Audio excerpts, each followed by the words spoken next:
What's up guys, this is Merc Music and welcome to my review of the Black Ops 6 Beta. Is Black Ops 6 gonna be the best Call of Duty game ever made, or is it gonna be trash? Or more realistically, is Black Ops 6 gonna be a nice juicy steak that just got over-seasoned with skill-based matchmaking? Let's find out. For this video, I wanna list everything that I thought was good, neutral, or bad about the Black Ops 6 Beta. The good things obviously being things that I liked, things that I think don't necessarily need changing or improving. Things that are neutral could end up going one of two ways. They could end up either making the game better or worse depending on how Treyarch potentially changes or improves those things. And for that reason, I'm probably going to take a little bit of extra time to explain how they could improve some of those different things. And then ultimately, to finish my Black Ops 6 Beta review, we're going to wrap things up with the bad things, the things that I personally thought were terrible and that Treyarch definitely needs to improve upon for the full launch of the game. Now, as a quick little disclaimer, I'm recording this before the second weekend, before the free weekend of the Black Ops 6 Beta. I personally don't think there's going to be that big of drastic changes or improvements coming from the first weekend to the second weekend of the beta. I could be wrong. I'm feeling pretty certain that the good things on my list won't necessarily degrade from the first weekends to the second weekends, but maybe some of the neutral or bad things could get better. We're gonna be able to level up like 10 more times, have access to a couple more guns and some more perks. It's not gonna be anything too crazy. But without further ado, let's talk about the things that were good in the Black Ops 6 Beta. Right off the bat, let's talk about the visuals. The game has extremely good fidelity on PC specifically, but even on the PS4 version of the game, it somehow manages to look good, which is kind of crazy. Treyarch had roughly 3 to 4 years to work on Black Ops 6, and when it comes to the visuals, it definitely shows. The lighting on the various maps look gorgeous, the reflections on different surfaces, the actual texture quality themselves, and honestly, the game just looks and runs extremely smooth once you have your settings down. And when I'm discussing visuals, I feel like I'm mostly envisioning the maps themselves, which the maps did look very good. There's a good variety, they're very distinct from each other. As far as it goes for maps, I want to give a special shout out to both Scud and Skyline because they both had very unique features on them. Scud brought back red barrels like all over the map, which if you're a classic Call of Duty fan, red barrels are something that we used to see all the time on Call of Duty maps, and it feels like we haven't had that in quite a while, and Scud did a really good job of having them spread out throughout the map. But I do feel like Skyline is just like a quintessential Black Ops map. It just screams Treyarch. Visually, it has to be the nicest looking map in the beta. It's also small to medium size. It's very fast paced. It did get overplayed in the beta for sure. Like,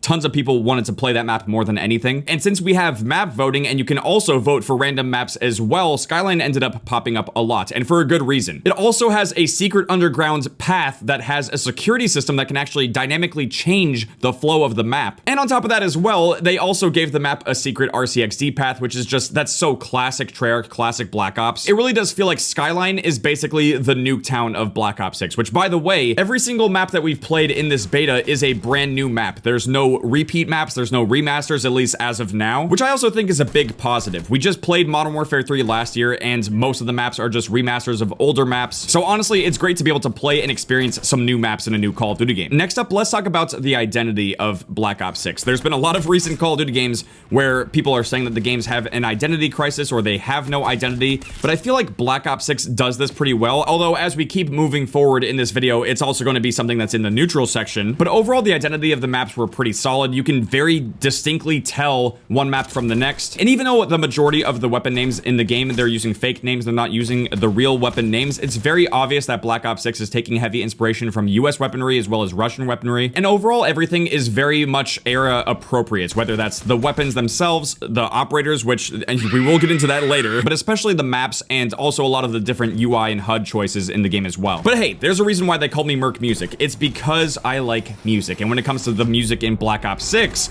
it slaps. The main menu theme for multiplayer is going hard, and I've heard some of the other music that they've been showing, whether that's Zombies music or even just, you know, other music that was used, I think, during some of their live events. Obviously, Jack Wall is a legend. He's worked on so many iconic soundtracks that we've loved from previous Black Ops games. But overall, I just want to give a shout out to anyone that was working on the music for the game as well as just the overall sound design, because honestly, even when it comes to identity, the weapon sounds sound very distinct and unique from each other, which is great. It makes every single weapon in the game feel more unique and distinct from each other. Same thing goes for headshot sounds and other sound effects that were used throughout the Black Ops 6 beta. Just the audio team, they knocked it out of the park. But next up, man, we can't talk about Black Ops 6 without talking about the body shield mechanic. This is a brand new mechanic for multiplayer, at least, where you can take an enemy player as a meat shield, and it's not only hilarious, but it turns out that it's actually practical as well. There's no way you heard about the Black Ops 6 beta without seeing some viral clips of some, pretty interesting moments happening. Oh, you wanna kiss each other up? I'm getting sparkled. I'm getting sparkled.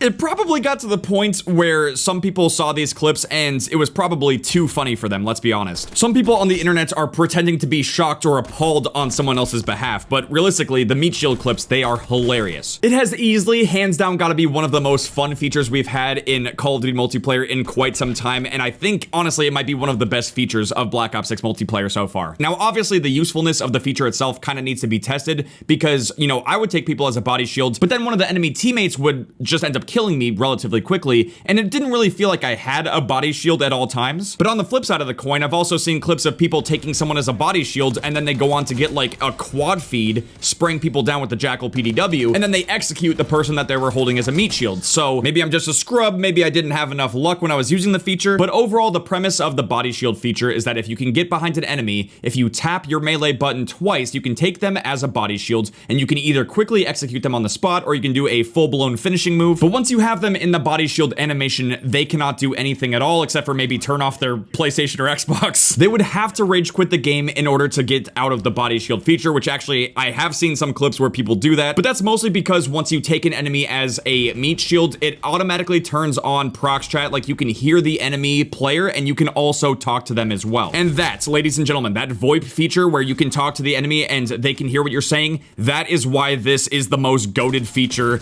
in quite some time for a Call of Duty multiplayer. But overall, as we move forward in this video, I also do think that it needs some tweaking and improving, but we'll get there in a bit. Next up, let's talk about the return of the best play feature, because I'm a little iffy on it depending on what the game mode is. At a bare minimum, I feel like Search and Destroy and Free-for-all should have kill cams, possibly even TDM. But I will say that in the Black Ops 6 beta, it seems like they improved the best play feature. It feels like the timing of the clips themselves is actually better, and the game typically does pick the best moment that happened in the match. Which tends to be a double kill with the Jackal PDW. I'm kidding. But I've had a lot of different quad feeds, because as you guys know, I do quad feed with every gun every single year, and I usually get a head start by playing the betas of the game. And more often than not, if I got a clean quad feed or if I got like a split 5 or 6 man feed, that was usually going to be the play of the game. Another amazing feature that came back with the Black Ops 6 beta, and it's going to be in the full multiplayer as well, is the winner's circle. If you guys are big fans of Black Ops 3, you're going to be really happy to see this return, because basically the top 3 players of the winning team, they get showcased at the end. You can see their skin. But what makes this feature so much fun is the fact that, like in previous COD games as well, you can spam your emotes at the end. So it just ultimately looks really goofy. It's a dumb, silly, but fun feature that's coming back, and I can't wait to see what other kinds of emotes are going to be added in Black Ops 6's multiplayer when it's fully out. Because ultimately in the Black Ops 6 beta, the shushing emote is the one that tended to be spammed the most. Which, by the way, that's another fun feature that is back here in Black Ops 6's multiplayer as well, in-game emotes. Now, obviously, since this is just the beta for Black Ops 6, we were limited as to what emotes we could use, but I'm sure we'll be twerking in no time just like we could in Black Ops 4. But for real, this is just another little dumb, silly, fun feature that's in the multiplayer of the game, and overall, I do think it is a good thing. I know some players are not the biggest fans of being able to do emotes in game, but honestly, I think you need to just have more fun. It's just a video game, man. I feel like some people take it too seriously, and being able to do emotes in game is fun. But next up, let's talk about the kill feed in the game. I feel like it moves at a decent speed. It's not moving faster than it was in Modern Warfare 3. If anything, it feels kind of slower, but it seems like Treyarch also might have improved the kill feed by having less interruptions. So like if someone leaves the game or if they connect to the match, you can see that near the kill feed, but it doesn't actually interrupt it or split feeds, which is really nice. But overall, going forward for Call of Duty games, I think it would be really nice if we could have more customization control over the kill feed itself, whether that's the size of the kill feed, how many guns show up in the kill feed itself, how long it stays on the screen, possibly even changing colors and fonts. I think that would be really dope, especially because of this next feature that is also brand new for Call of Duty multiplayer, which is the HUD presets. This really allows you to tweak and customize your HUD. Now, obviously, I'm a basic bitch. I basically kept that thing on default, except for changing the minimap from circle to square. But overall, I do think that this is a great quality of life feature, and I know that there's definitely going to be some people out there running different HUD presets compared to just the default HUD that the game gives you. As a prime example, I've got a buddy, his name is Solba, and he plays Call of Duty multiplayer on an ultra wide kind of setup. And he was telling me that the HUD is typically too far away, like it's on the absolute outer edges of the ultra wide. And even though I'm blanking on the name of the HUD presets that he chose, he did change it to one of the HUD presets that basically kind of brings in those HUD elements more to the center of the screen. I'm not trying to drag this on for too long or harp on it, but I just think it's really nice that we have HUD presets, and I can't wait to see if there's going to be more of these available available in the full game. Honestly, at this point, I can't remember if I did mention it, but I'm gonna mention it again anyway if I forgot, but the death animations are absolutely hilarious. Treyarch created hundreds, if not thousands, of unique death animations, depending on what you died to in the game, whether that's a kill from a shotgun, or a sniper rifle, or, you know, a grenade explosion. This goes hand in hand with the visual fidelity of the game. It's just that extra little bit of attention to detail that they put into Black Ops 6's multiplayer that just makes it feel so much more unique than what we typically experience. And if you guys have been keeping up with my Black Ops 6 videos, you might have seen this one. What in the... What am I looking at? What?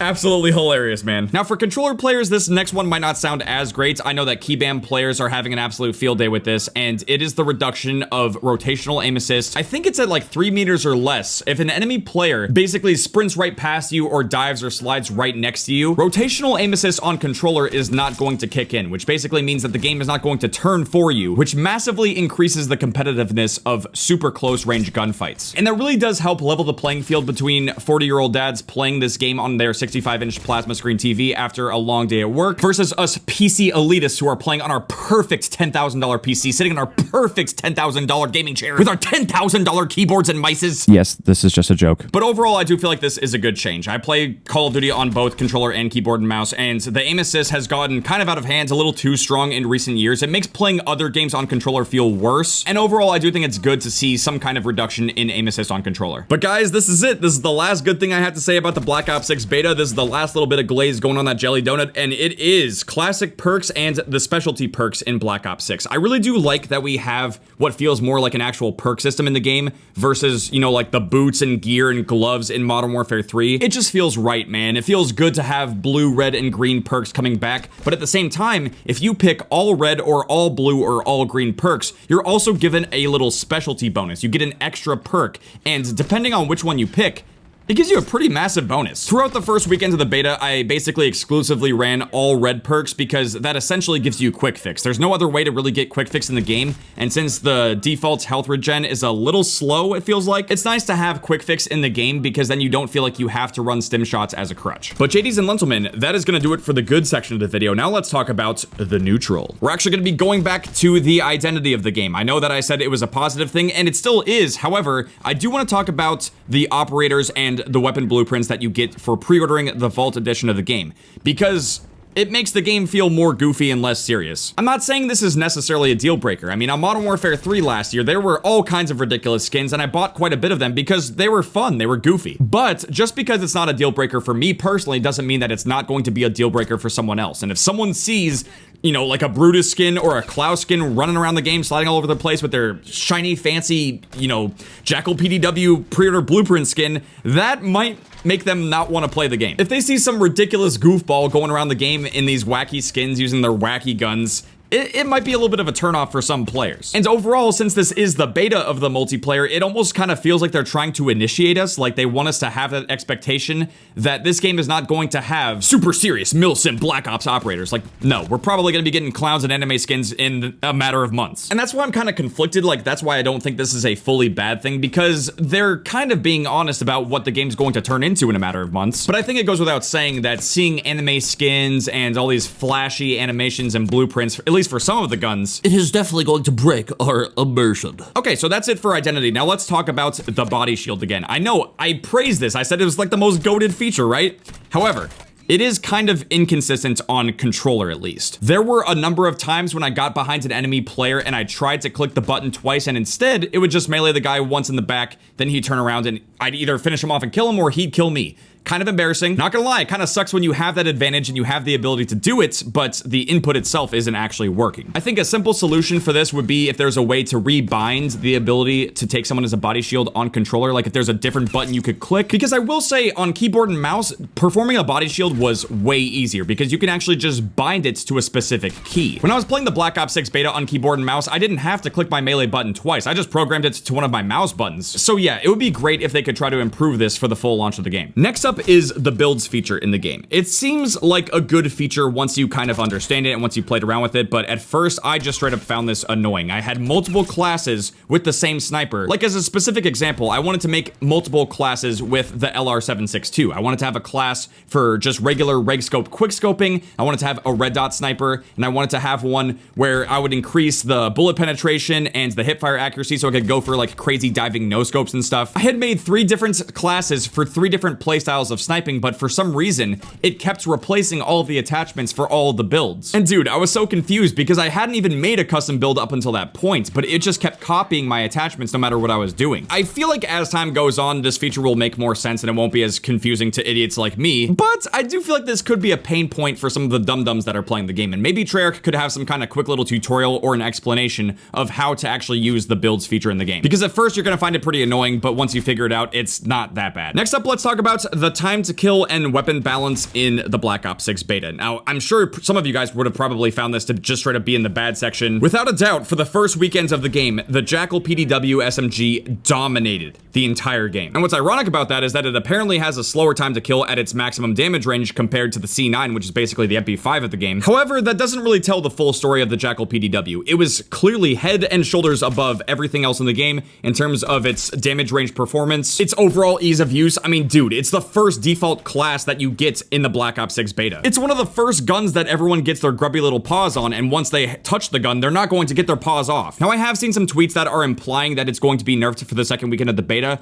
but I don't necessarily want them to do that quite yet, and you'll see why in the bad section of the video later on. But overall, for the neutral section of the video, I do think that the Jackal was too overtuned. It was too strong. And as far as it goes for the time to kill and the weapon balance in the game, I also kind of feel like rapid fire could end up becoming a crutch, because once you unlock that, it does seem like it's going to reduce the time to kill for a lot of different weapons. But even aside from that, like, rapid fire felt like it was a crutch for the LR762. Like, the default sniper just does not have a fast enough fire rates to keep up with the fast-paced nature of the game. Same thing pretty much goes for the shotgun as well as some of the pistols in the game. Like, once you get rapid fire unlocked for them, they become significantly better. And maybe that's worth looking into, but it's also kind of hard to say because the time to kill, the weapon balance, it's all very much a fine balance, and we don't want the time to kill of this game to get too ridiculously fast. I just feel like Treyarch is going to have to be mindful of the weapon balance and how the attachments are also affecting it as well. It's definitely not easy, man. I mean, a prime example too is the SWAT marksman rifle. That thing was super underrated. Like, that thing was potentially better than the Jackal PDW in certain situations. Like, it's just extremely consistent. It's like a one burst kill in a lot of different scenarios. And I don't know if you could get rapid fire unlocked for it, but if you could, man, that thing's probably going to be slapping the second weekend of the beta. Now, this next thing I'm going to mention might surprise you guys because I didn't put it on the good section of the Black Ops 6 beta, but I also feel like it's not a bad thing either. I feel like it's somewhere in the middle, and that's going to be Omni Movement. In case you haven't heard, which you definitely have because it's been like the #1 selling point of the game, is this new feature called Omni Movement. It allows you to slide or dive sideways or backwards, basically in any direction. And it does completely change how you move around in Call of Duty multiplayer. It's very different, it's brand new. However, I do feel like there's almost an overemphasis on the Omni Movement system. Like, when it comes down to it, we're playing an FPS game, aim is still king. Like, if you have bad aim, the movement is not really going to help you. You're just gonna look like a goofy little dolphin flopping all over the place. But if you are a player who has really good aim, you can now incorporate more advanced movement into your playstyle to become an unstoppable killing machine. This does mean that the game is gonna be a little bit more competitive by default, and it's not going to be as casual, but obviously we do have skill-based matchmaking to protect players who are gonna be, you know, flopping around like dolphins, not hitting anything. But when it comes to the movement in Black Ops 6, there are a couple of things that I wanna mention and that I do wanna caution everyone about. The first thing is that when it comes to spamming the Omni Movement, it really feels like the only weapon choice or like the kind of playstyle that is really going to work well with this movement system is SMGs. There's a reason why I tweeted out Klaus of Duty Jackal Ops 6. It's because that kind of playstyle with a broken or meta SMG sliding and diving all over the place and dumping all over some noobs, that is going to be the default try-hard meta playstyle. And here's the thing, man. What the sweaty movement kings of TikTok don't understand is that they are able to outplay and do this stuff because mechanically, basically everything else in the game can't keep up with that. It's just not possible. If you try to do this with like an LMG or a sniper, the guns themselves are a little too clunky. They handle too slow. to be able to keep up with this type of playstyle. It's already upsetting enough that there's people out there that just want to spam the meta AR or spam the meta SMG in casual public playlists and dookie all over people who are just trying to play it in a variety of ways and have fun. But now in Black Ops 6's multiplayer, that's going to be coupled with a movement system that allows them to get away with even more frustrating and annoying things to deal with. And overall, those guns that just feel too slow or clunky that people have been kind of complaining about, even if you get like decent attachments to put on them, maybe look into speeding those weapons up so that way they have more of a chance of competing with SMGs, because I just feel like going forward for Black Ops 6's multiplayer, if nothing changes and the game is basically just left the same, SMGs are going to dominate this game way too much. Now, the last thing I want to talk about for the neutral section is maybe going to be a little controversial, so let's just go ahead and rapid fire some other things that I was going to talk about as well. Black Ops 6 multiplayer now has a dedicated melee slot, so you have to hold down your melee button in order to pull out a knife, which I know that some players are not huge on, especially because the combat knife itself seems to have basically no lunge, which almost makes it useless. It's a miracle that I was able to pull off a clean quad feed with this thing in the beta so far, but yeah, I think that the dedicated melee could use some improving for sure. One thing that was also not present in the beta was a firing range or advanced stats for the weapons, but these are things that could be coming in the full launch of Black Ops 6's multiplayer. I'm not stressing about it too much, but I do think it's at least fair to mention that it was not present in the beta of the game. But next up, we need to talk about score streaks and launchers, because this could be viewed as a good or bad thing depending on what kind of player you are, but you might have noticed in the Black Ops 6 beta, you had to get quite a lot of score, quite a lot of kills and objective play in order to actually earn your score streaks. I think you had to get, what, like 9 kills or something like that to get a Hellstorm missile? It seems kind of ridiculous until you realize that the score streaks that you're calling in, they can't be shot down with like a couple of shots from a sniper rifle like they could in Modern Warfare 3. If you earn a counter UAV in Black Ops 6, someone's gonna have to be sitting in their spawn spraying an LMG at it to take it down. And you guys might have noticed that there was only one launcher in the beta. It was the Sigma 2B. Sigma 2B or not to be on your class. Well, you're probably gonna wanna run it because much like the OG Modern Warfare 2, you're probably going to need a dedicated class to destroy score streaks in Black Ops 6. Some people might view this as a good thing because it feels more like a classic Call of Duty where the score streaks were higher impact and, you know, they were more useful because they were harder to destroy. And the game basically strongly urges you to run an anti-score streak or anti-kill streak kind of class in the game. But on the flip side, players have also gotten accustomed to just looking up in the sky and shooting score streaks down with a couple of magazines. Overall, score streak and launcher balance, it's all preferential. It comes down to everyone's personal opinions on the matter. I'm just giving you guys that heads up that for Black Ops 6's multiplayer, it seems like the direction Treyarch is going in is that the score streaks are going to be relatively harder to earn on average, but they're also going to be harder to destroy. But guys, that brings us to our last point. The last thing I want to talk about for the neutral section of the Black Ops 6 beta review, which is surprisingly skill-based matchmaking. You guys are probably going to be super confused as to why this is not in the bad section of the video, and honestly, it could go in the bad section of the video as well, but I do want to offer some counterpoints. And I really want you guys to keep in mind that this is specifically pertaining to the Black Ops 6 beta itself, not any of the previous games coming before it. The Black Ops 6 beta really opened my eyes as far as it goes for skill-based matchmaking and how it protects casual players and how it puts nerds in the same lobbies, because honestly, there were a ton of people just running around sweating with the Jackal, and if you're one of those players who's spamming the movement, sliding and diving all over the place with the easiest to use SMG in the game, you deserve to go into sweaty lobbies, for sure. I was watching this video from Nero Cinema, and he had made an alternate account where he wasn't really trying. He wasn't trying to sweat in the lobbies or even just kill anyone at all. He was just observing low skill-based matchmaking lobbies, and they just seemed so, like, I'm trying to think of the word. I would honestly describe it as wholesome. There were people in there that barely knew how to aim. They weren't spamming movements. They were just in there having a good old time, getting like 5 to 10 kills on average. At one point in the video, I saw him look at an enemy, and the enemy didn't even try to shoot him. They were just teabagging, like walking around. It wasn't even serious at all. And as strange as it sounds, it does kind of feel like lobbies like that and people who are just playing the game for fun and they really do not care at all, they kind of do need protection in some way. Now, before you guys go and have a meltdown in the comment section, I do want to explain where I'm coming from with this perspective, because in the Black Ops 6 beta, I feel like my average KD, like my performance, was wildly all over the place depending on what I was using. All of the gameplay that I've been using in the background of this video so far is just random matches of some of the last games I got to play before they turned the servers off. I'm not trying to sugarcoat anything by showing you guys the gameplay. I'm not trying to hide anything. I just play Call of Duty multiplayer for what it is. I don't use some kind of weird VPN. I don't reverse boost. I just play the game. And even though this first weekend of the Black Ops 6 beta was roughly half a week-ish or so long,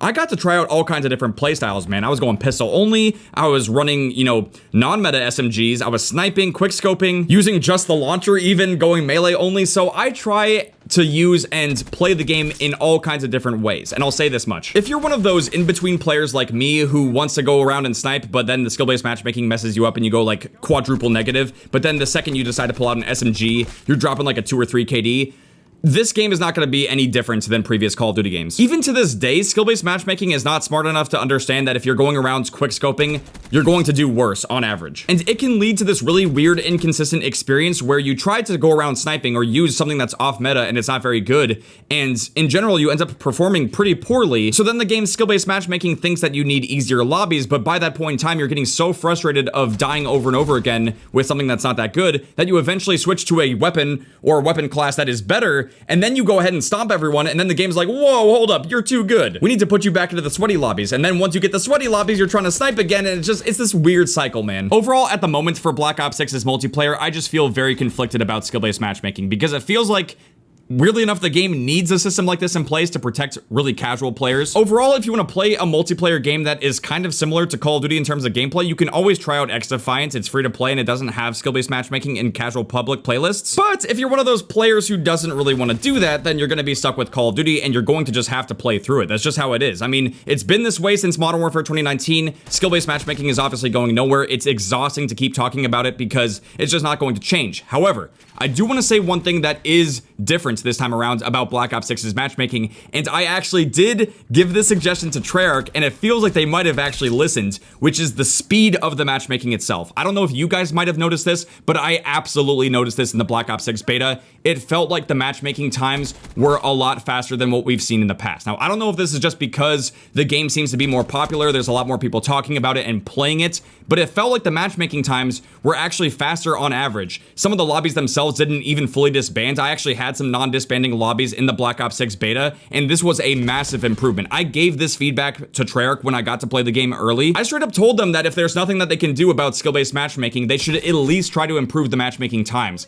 because it's something that was a staple of older Call of Duty games. You know, back on COD 4, you could look for a team deathmatch and you'd be in the game in the next 10 to 15 seconds. Black Ops 6 isn't quite as lightning fast, but it's definitely faster than some of the recent Call of Duty games. But there is still one big caveat to skill-based matchmaking that a lot of players have complained about over the years, and it's when they start to focus more on the skill rating of the matches themselves, that can lead to a worse connection. It can degrade the connection quality of the matches, which is going to perfectly transition us into the bad section of the Black Ops 6 beta review. The first and most important thing that we need to talk about is the connection in the game. By default, on average, the ping, the desyncing issues, and the packet bursts had to be the worst part of this beta by far. Now again, this is just the beta of Black Ops 6's multiplayer. This stuff could get improved for the full launch of the game. However, the issues with having a bad ping, and especially getting packet bursts, this is something that never got fixed on Modern Warfare 3. And it was also an issue in the beta for Modern Warfare 3. So I don't want any of us getting any bright ideas that this is somehow going to be magically fixed for the launch of Black Ops 6. I would fully expect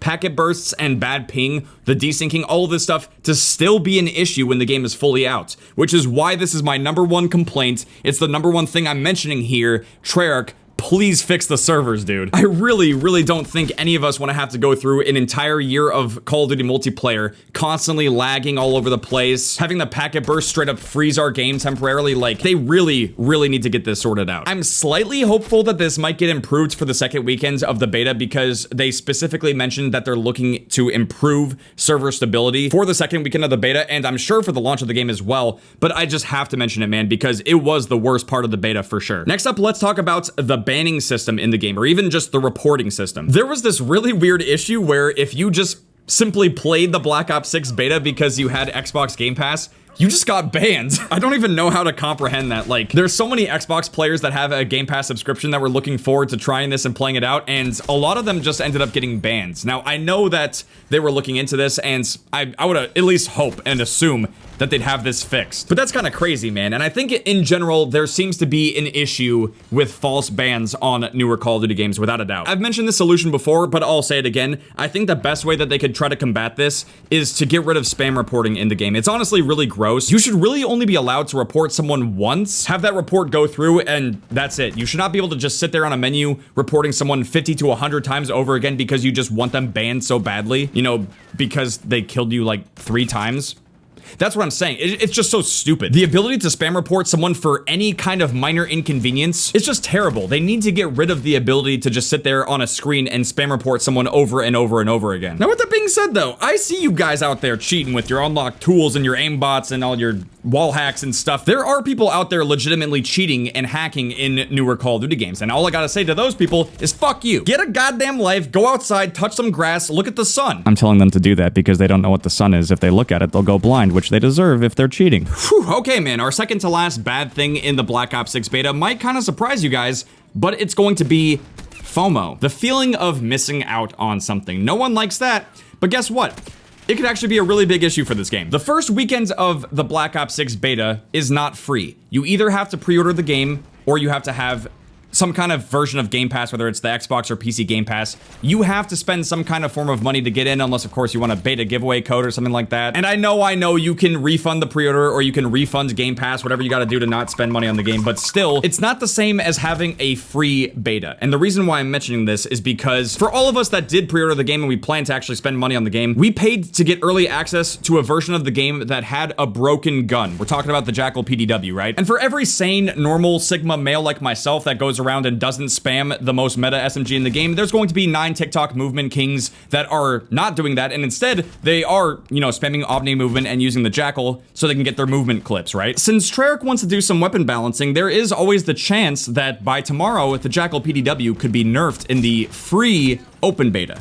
I think you guys might see where I'm going with this. If they end up nerfing the Jackal PDW for the free beta of the game, even though as much as I hate the Jackal PDW and the people that spam it, it does seem kind of unfair, right? They are ultimately going to create FOMO for the free-to-play players, the people who don't want to spend money quite yet because they're unsure. And I know it's not quite false advertising because look, the Jackal PDW was broken and it definitely needs to get fixed. However, these people have been watching gameplays, they've been watching TikToks, I'm sure, of people going around spamming this gun, and they probably are getting really excited to try it out in the free beta of the game. However, if it gets nerfed for the free beta weekend of Black Ops 6, they're not going to be able to enjoy that or have fun with that at all, and that's going to give them FOMO. And while it might not seem like that big of a deal or that big of a concern at first, this has been a recurring trend for Modern Warfare 3 in the last year. If you guys actually played Modern Warfare 3's multiplayer throughout the entire lifespan, the full duration of the game, you might have noticed this recurring trend where when a new season would come out, they would add some guns that would end up becoming the new meta. They'd be really good, but then by the next season, they would get nerfed into the ground. They wouldn't be as good.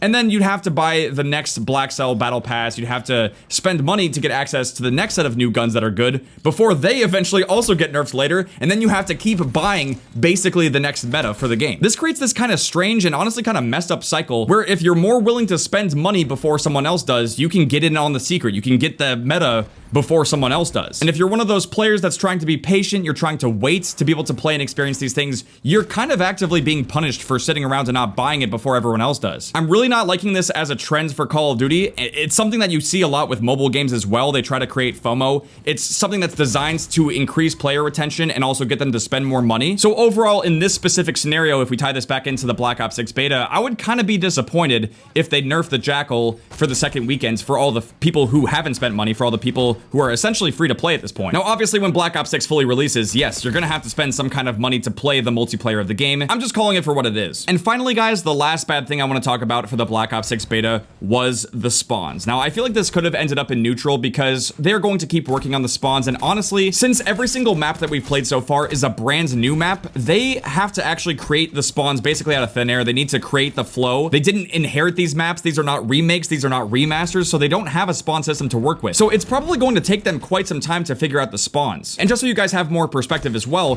when they playtest these things, they have a limited amount of playtests and a limited amount of players to work with. When they drop a beta, there's going to be millions and millions of people playing Black Ops 6 in ways that they could have never expected. So they're going to definitely have to work on and tweak the spawns for sure. I think one of the biggest issues that I personally noticed with the spawns is just the fact that they didn't feel completely finished, or like they didn't feel fully refined quite yet. One of my favorite examples, because it's one of my favorite game modes to play, is actually hardpoint. One thing that I noticed, which was kind of frustrating, is that there was this tendency to spawn one team very close to the hard points while the other team would be spawned like on the opposite side of the map, and you'd have to constantly run across the map to try to break the hill and take it, which was just very annoying. I feel like in most circumstances, it makes more sense to have the hardpoint be a neutral middle ground, and both teams will spawn roughly the same distance away from it, and they have to try to fight over that zone. I feel like that leads to the most consistent and most predictable kinds of map flow, and it just, I think, overall would work better. And the only way that those spawns would get disrupted is if the enemy team is trying to spawn trap, because eventually people will learn the spawns. They'll get an idea of where to expect people. And in a situation like that, yes, you could spawn the enemy team out. Try to give them some safer spawns so they can get back in. But overall, spawns are a very tricky thing, especially from game mode to game mode. I'm not gonna get too in-depth on spawns in this particular beta review because obviously I had a lot of different things to cover. But as a general blanket statement for respawn game modes, I feel like Treyarch is gonna have to work really hard this year to make sure that the spawn system itself is really good. And that's especially because at the moment, everything we're playing, these are all brand new maps. So please just give them some slack there. Because prior to Black Ops 6, these multiplayer maps never existed, so obviously it's going to take a little bit more time to refine the spawns. Like, as an example, last year with Modern Warfare 3, we got all of the OG Modern Warfare 2 maps remastered, and what was kind of disappointing is that Sledgehammer didn't fully have the spawns figured out for maps that have been around for years at this point now. That's why back on Modern Warfare 3, it was pretty frustrating to have bad spawns when these were maps that came out back in like 2009. But anyway, I feel like I'm getting a little rambly at this point. That is going to do it for my initial review of the Black Ops 6 beta. Overall, I'm sure as you guys could tell, there were a lot of really good things with this beta, but at the same time, there were also some things that I feel like definitely need improving, and there's definitely some bad things that they really need to take another look at for sure. But overall, after playing the Black Ops 6 multiplayer beta, I'm feeling really good about multiplayer this year. I think the biggest takeaway is that this game's multiplayer is a lot more fun than a lot of recent Call of Duty games. Even though at its core, it's a typical Treyarch Call of Duty multiplayer experience, it feels a lot more new and fresh. And again, it's just a fun game. And it's got me feeling very hopeful so far for the full release of Black Ops 6's multiplayer. But I have mentioned this before on the channel, and I'll say it again because this is the beta review. I do feel like a big determining factor of whether or not this game's multiplayer will continue to be that good is going to be heavily dependent on post-launch support for Black Ops 6's multiplayer. If Treyarch works really hard to have an amazing post-launch pipeline in terms of content and updates and DLC, I think we're definitely going to be set. But on the flip side, if they just kind of let the multiplayer sit and die like Infinity Ward did with Modern Warfare 2, that's definitely not going to be ideal. So overall for Black Ops 6's multiplayer, I feel like we have an amazing foundation. We have a great fun game, and I really do hope that Treyarch can continue to improve and make this multiplayer as good as they possibly can. And with that being said, thank you guys very much for watching. I hope you guys enjoyed watching my review of the Black Ops 6 multiplayer beta. If you guys did enjoy this video and you want to see some more Black Ops 6 stuff, make sure to drop a like, subscribe if you're new. I'll see you guys later. I've come.